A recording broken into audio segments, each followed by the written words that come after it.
আসসালামু আলাইকুম। আপনি কি জানেন রাতে দীর্ঘ সময় চার্জে রাখা ফোনের ব্যাটারি ক্ষতি হতে পারে? এই সমস্যার সমাধান দিতে আছে optimize battery night charging feature. এটি ফোনকে বুদ্ধিমত্তার সঙ্গে চার্জ নিয়ন্ত্রণে সাহায্য করে, ফলে ব্যাটারি থাকে সুস্থ ও দীর্ঘস্থায়ী। চলুন জেনে নেই কিভাবে সহজেই এই ফিচার চালু করবেন। মোবাইলে হোম স্ক্রিনে আসার পর সেটিংসে ক্লিক করুন, আবারও নিচের দিকে স্ক্রল করুন। এখানে পাবেন ব্যাটারি অপশনে ক্লিক করুন, আবারও নিচের দিকে স্ক্রল করুন। এখানে খেয়াল করুন মোর ব্যাটারি সেটিংস, এই অপশনে ক্লিক করুন। ঠিক এরকমভাবে পেজটি ওপেন হবে। এখানে খেয়াল করুন অপটিমাইজ নাইট চার্জিং, এই অপশনটিতে আমরা সরাসরি চলে আসতে পারি সেটিংস থেকে। সেটা দেখার জন্য আমি আবারও এখান থেকে ব্যাগে যাচ্ছি। যখন আমরা সেটিংসে ক্লিক করব, উপরের দিকে খেয়াল করুন সার্চবারে ক্লিক করে সার্চ করুন নাইট।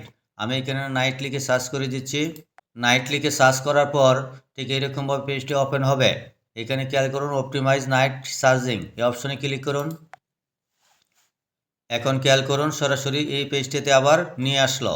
একদম নিচের দিকে খেয়াল করুন show battery percentage on status bar, এই উপরের দিকে খেয়াল করুন কর্নারে এখানে আমার ব্যাটারিটি পার্সেন্টেজে শো করছে। যখনই আমি এই অপশনটি অফ করে দেব, এই সংখ্যাটা তখন আর এখানে শো করবে না। তবে এটা তেমন গুরুত্বপূর্ণ নয়। এখানে খেয়াল করুন দুইটি অপশন এখানে এনাবেল করা আছে। এই দুইটি অপশনই গুরুত্বপূর্ণ।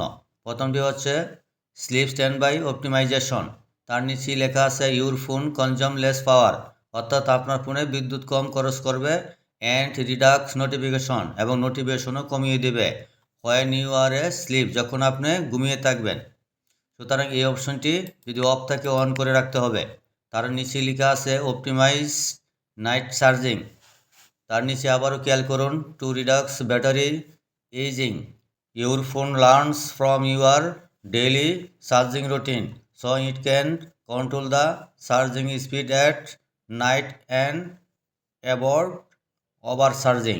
এটি বাংলাটি এমন দাঁড়ায় ব্যাটারির বার্ধক্য কমাতে আপনার ফোন আপনার দৈনন্দিন চার্জিং রুটিন থেকে শিক্ষা নেয়, যাতে এটি রাতে চার্জিং গতি নিয়ন্ত্রণ করতে পারে এবং অতিরিক্ত চার্জিং এড়াতে পারে। সুতরাং বুঝতেই পেরেছেন এই অপশনটি যদি অফ থাকে এই অপশনটিও অন রাখতে হবে। আমি এখান থেকে নিচের অপশনটি অন করে দিলাম। আশা করি বুঝতে পেরেছেন। ভিডিওটি ভালো লাগলে চ্যানেলটি সাবস্ক্রাইব করে পাশেই থাকবেন। ধন্যবাদ সবাইকে।